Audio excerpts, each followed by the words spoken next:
तो गाइज इस react JS के राउटिंग के वीडियो में आज हम देखेंगे नेविगेशन विद पैराम्स प्रोग्रामेटिकली। ठीक है, तो अभी हम क्या करेंगे, प्रोग्रामेटिकली नेविगेशन करेंगे। ये हमने लास्ट वीडियो में देखा है। अभी हम जो भी रूट होते हैं जो हमने डिफाइन किया है पैरामीटराइज्ड रूट, तो उस रूट को हम क्या करेंगे, प्रोग्रामेटिकली डेटा सेंड करेंगे with the help of the navigate hook. Navigate hook के ज़रिए हम क्या करेंगे, यूआरएल चेंज करेंगे और पैरामीटराइज रूट जो है उसको पैरामीटर हम पास करेंगे इस वीडियो में। तो ये बहुत इंपॉर्टेंट कंसेप्ट है, आपको रिएक्ट जेएस एप्लीकेशन डेवलप करते वक्त इसकी बहुत ज़रूरत होती है, क्योंकि एक रूट से दूसरे रूट तक हमें जाना होता है। तो कभी कम रूट के यूआरएल से हम डेटा पास कर सकते हैं, पैरामीटर पास करते हैं, ताकि हम उस पैरामीटर के ज़रिए कुछ डेटा लोड कर सके दूसरे कंपोनेंट के अंदर। ठीक है, तो चलो अभी ये किस तरीके से किया जाता है। तो यहाँ पे ऑलरेडी ये मेरा प्रोजेक्ट यहाँ पे ओपन है। तो यहाँ पे देखो एक रूट यहाँ पे हमने ऑलरेडी ये डिफाइन किया है, यहाँ पे रूट जो कि पैरामीटराइज रूट है, जो इसका पाथ है यूज़र, और यहाँ पे आईडी एक पैरामीटर है और नेम एक पैरामीटर है। तो हमें क्या करना है, इस रूट को क्या करना है, प्रोग्रामेटिकली नेविगेट करना है, कॉल करना है, और ये जो आईडी है और नेम हमें डायनामिक क्या करना है, पास करना है। ठीक है, तो इस तरीके से फंक्शनलिटी आज हम करेंगे with the help of the navigate route के ज़रिए। और यहाँ पे जावास्क्रिप्ट का फीचर यूज करेंगे हम, यहाँ पे टेम्पलेट, यहाँ पे स्ट्रिंग टेम्पलेट। ठीक है, तो कैसे करेंगे यहाँ पे, तो सबसे पहले हम एक कंपोनेंट क्रिएट करेंगे। यहाँ पे मैं फोल्डर क्रिएट कर देता हूँ, यहाँ पे सोर्स फोल्डर के अंदर इस तरह से पैराम नेविगेट नाम से एक फोल्डर क्रिएट करेंगे, पैराम नेविगेट। ठीक है, और इसके अंदर हम क्या करेंगे, एक कंपोनेंट क्रिएट करेंगे पैराम नेविगेट .jsx एक्सटेंशन से। ठीक है, तो अब हम कंपोनेंट क्रिएट करेंगे यहाँ पे पैराम नेविगेट नाम से, और यहाँ पे देंगे प्रॉप्स जो कि डिफ़ॉल्ट है यहाँ पे, और यहाँ पे रिटर्न करेंगे हम एक डिवीजन ले लेंगे, और उसके अंदर हम मैसेज दे देंगे welcome in params navigation params. ठीक है, और इसको हमें क्या करना है, एक्सपोर्ट डिफ़ॉल्ट करना है, एक्सपोर्ट डिफ़ॉल्ट और पैराम नेविगेट। इससे क्या होगा, हमारा ये कंपोनेंट है, ये इस फाइल के मतलब इस मॉड्यूल के बाहर हम इसको एक्सेस कर सकते हैं। ठीक है, तो ये चीज़ आपको हमेशा करनी है। तो अभी हमें क्या करना है, यहाँ पे कुछ इसको अभी हम रन करेंगे यहाँ पे। तो रन करने के लिए सबसे पहले मैं इसको इसका रूट लिखूँगा यहाँ पे, इस कंपोनेंट को लोड करने के लिए पहले। तो यहाँ पे हम इसका रूट बनाएंगे यहाँ पे, और रूट का पाथ दे देंगे यहाँ पे पैराम नेविगेट। ठीक है, और यहाँ पे कंपोनेंट जो है हमारा यहाँ पे पैराम नेविगेट नाम से जो भी कंपोनेंट हमने बनाया है यहाँ पे, उसको अभी हम यहाँ पे लोड करेंगे। ठीक है, तो ये रूट हमने बनाया है जो कि हमारा कंपोनेंट है, उसको हमें लोड करने के लिए अभी इस रूट के ऊपर हम चले जाएंगे, Ctrl+C के दे करके, और यहाँ पे जो हमारा लोकल होस्ट है यहाँ पे स्टार्ट हुआ है, लोकल होस्ट यहाँ पे ये सर्वर है हमारा। ठीक है, तो अभी हमारा रिएक्ट एप्लीकेशन ओपन हो चुका है। जो हमने रूट यहाँ पे दिया था उस रूट को यहाँ पे पेस्ट करेंगे और एंटर करेंगे, तो यहाँ पे मैसेज आ गया है वेलकम इन, मैं जूम आउट करता हूँ, वेलकम इन नेविगेशन पैराम। यहाँ पे जो हमने JSX यहाँ पे रिटर्न किया था, ये JSX यहाँ पे रिटर्न हो चुका है। ओके, तो इस तरीके से ये हमारा जो कंपोनेंट है यहाँ पे लोड हो चुका है, क्योंकि हमने यहाँ पे इसका राउटिंग किया था इस तरीके से। तो जैसे भी ये पाथ यूआरएल के ऊपर हम देते हैं, तो ये हमारा पैराम नेविगेट कंपोनेंट लोड होता है, और इसके अंदर का ये JSX जो लिखा है हमने, ये आउटपुट है यहाँ पे आता है यहाँ पे इस तरीके से। ठीक है, अब इतना हो गया। अभी हमें क्या करना है, इसके अंदर कुछ बटन्स लिखना है यहाँ पे इसके अंदर। अब इस नाम को हटाऊँगे मैं यहाँ पे, और बटन यहाँ पे ले लूँगा मैं यहाँ पे, और बटन इसको दे देंगे क्लिक मी, नाम देंगे क्लिक मी इस बटन को। Ctrl+S करेंगे हम यहाँ पे, तो ऑटोमेटिकली पेज हमारा रिलोड हो गया। ये हो गया आपका बटन यहाँ पे। फिलहाल इसके ऊपर कुछ हमने अभी कोड किया नहीं है।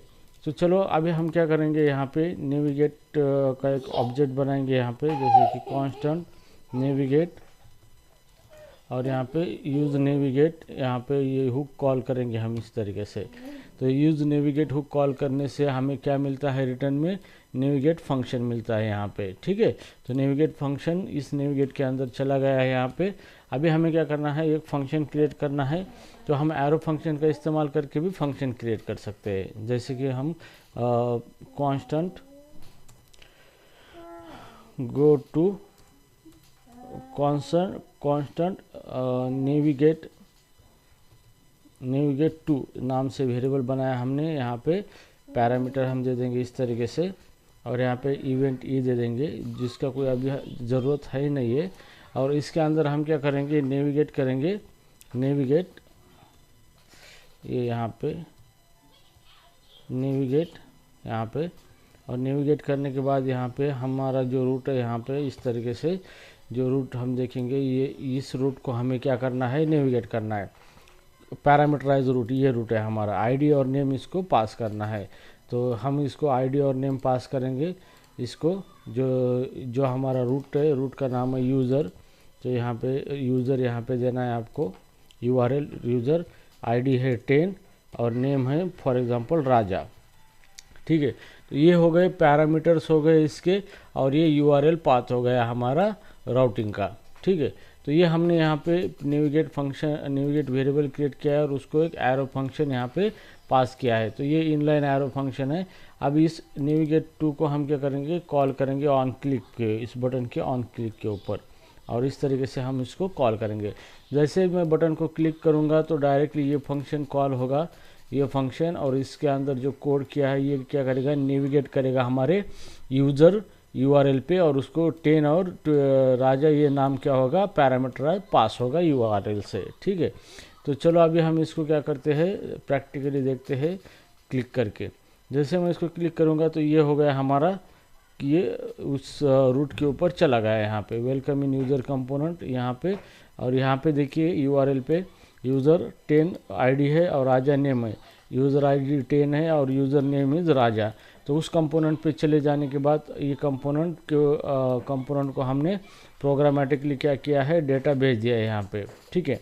अब आपको वेरिएबल का डेटा भेजना है, for example constant ID is equal to, मैं लिखूँगा 20 कॉमा, और नेम इज इक्वल टू मैं लिखूँगा प्रिया, इस तरीके से, ठीक है।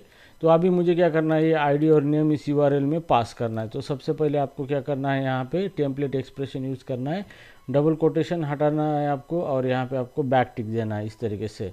ये बैक टिक दे दिया आपने यहाँ पे, और ये जो पाथ है, पाथ के अंदर आपको डॉलर देना है, और इस तरीके से एक्सप्रेशन देके ये आईडी वेरिएबल देना है आपको, और फिर जो दूसरा जो है नेम, ये नेम वेरिएबल यहाँ पे देना है, जैसे dollar open close curly bracket and there is a name, इस तरीके से। तो ये हो गया आपका डायनामिक डेटा आप पास कर रहे हो, वेरिएबल का जो भी डेटा है आपका, वो आप यूआरएल को पास कर रहे हो यहाँ पे प्रोग्रामेटिकली, ठीक है। तो चलो अभी इसको हम रन करके देखते हैं यहाँ पे। तो ये बैक चले जाते हैं हम, यहाँ पे रिफ्रेश करेंगे और क्लिक करेंगे तो यहाँ पे देखो यूआरएल पे 20 आ गया आईडी और प्रिया नेम आ चुका है, और ये कंपोनेंट लोड हो गया है। Welcome in user component, user ID is 20 and user name is Priya. तो ये हमने यहाँ पे प्रिंट कर दिया है। तो आप प्रोग्रामेटिकली क्या कर सकते हैं, पैरामीटराइज रूट को भी कॉल कर सकते हैं नेविगेट फंक्शन के थ्रू। यहाँ पे यूज़ नेविगेट की हुक है, इसका इस्तेमाल करके आप क्या कर सकते हो, नेविगेट कर सकते हो, चाहे सिंपल रूट हो, पैरामीटराइज रूट हो, या फिर नेस्टेड रूट हो। तो अगले वीडियो में हम नेस्टेड रूट के बारे में देखेंगे। तो इस तरीके से ये वर्क होता है, और आपको ये फंक्शनलिटी आना बहुत ज़रूरी है, क्योंकि ये रियल टाइम प्रोजेक्ट में इस तरह की चीज़ें इस्तेमाल होती है। तो कुछ डेटा आपको पैरामीटराइज रूट को होते हैं, वहाँ पे आपको डेटा पास करना होता है यूआरएल के ज़रिए।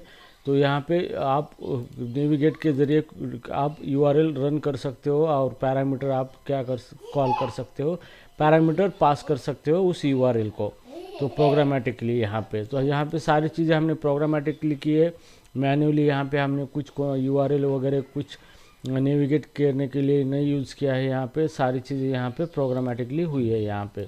तो जैसे मैं क्लिक में करता हूँ तो ये हमारा रूट चेंज हो रहा है यहाँ पे, और पूरी डिटेल्स यहाँ पे उस कंपोनेंट के अंदर हमने प्रिंट कर लिए। तो ये रूट इस तरीके से चेंज हो रहा है आपको। तो गाइज है ना, ये वेरी कूल और बेस्ट फंक्शनैलिटी रिएक्ट जेएस के अंदर, जो कि पूरा एप्लीकेशन ओरिएंटेड है, और ये रियल एप्लीकेशन में आपको इसी तरीके का कोड करना होता है। ठीक है, तो गाइज इस वीडियो में बस इतना ही। अगली वीडियो में हम अगला कंसेप्ट लेंगे राउटिंग का। तो एक एक कॉन्सेप्ट हम छोटे छोटे पार्ट में डिवाइड करके आपको पढ़ाने की कोशिश कर रहा हूँ। तब तक के लिए गुड बाय।